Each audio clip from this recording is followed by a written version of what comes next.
എന്തുകൊണ്ട് വീണ്ടും മോദി സർക്കാർ?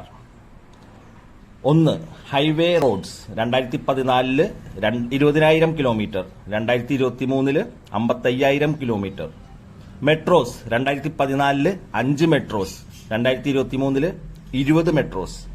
എയർപോർട്ട്സ് 2014 74, 2023 148, 2024 മുതൽ 2025 കാലയളവിൽ 220 വരും.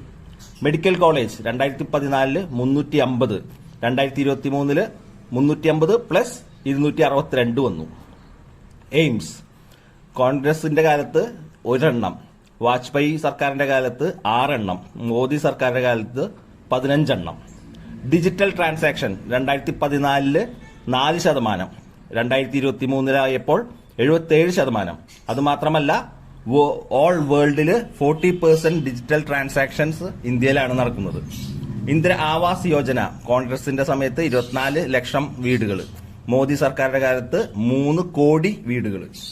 ജൻ ഔഷധി 2008 to 2014 വരെ 200 സെന്റേഴ്സ്, മോദി സർക്കാരിന്റെ കാലത്ത് 10,000 centres. In India till 2014 100 startups ആയിരുന്നു. നൗ 1 lakh സ്റ്റാർട്ടപ്സ് ആണ് ഉള്ളത്. മുദ്ര ലോൺ 40 കോടി. പെർ ഡേ 13 കിലോമീറ്റർ റോഡായിരുന്നു ഉണ്ടാക്കിയിരുന്നത്. നൗ 38 കിലോമീറ്റേഴ്സ് റോഡാണ് ഉണ്ടാക്കുന്നത്. Startups no heard about 2015 90,000 in official government portal.